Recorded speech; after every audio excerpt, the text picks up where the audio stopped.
chỉ lu là trong lý do dù tao ý cho kê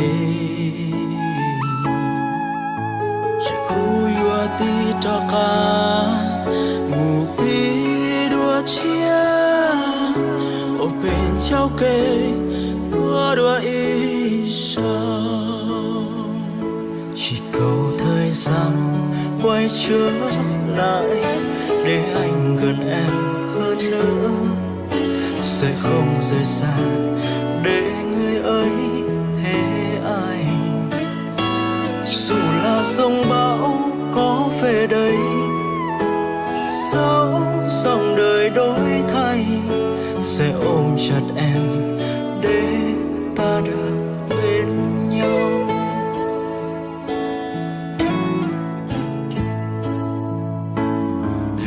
Tê lâu hay tia ta chẳng chỉ có tòn đế giờ kê uốn em kẻ trong tu đi ta ta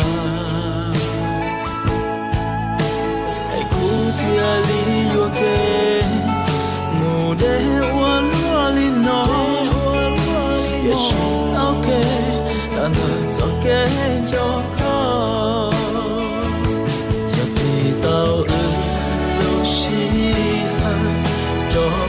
đua buồn áo y chạy cu yo chi cho con mố trao lúa tờ tia yuan nhúa bao đi xa chúa là thiệp bệnh có thâu chúa ua có tàu có lòng tròn cùng nhau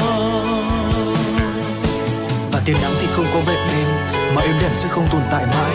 Tình yêu anh là trái tim khở dại vô tư bất chấp không lo nghĩ chuyện tương lai. Khi cuốn sách hôm qua em đặt xuống cũng chỉ là nhật ký ngày hôm trước.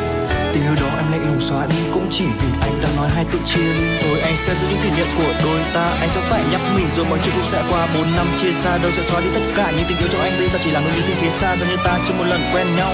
Nếu dù ta gặp nhau dù vội vàng quên mau. Dường như anh cũng chỉ là thoảng qua. Dù biết ta đã lạc nhau giữa một bề mà chỉ hơn cho mù đua ý trong tim trái cu yo chi cho con mù trong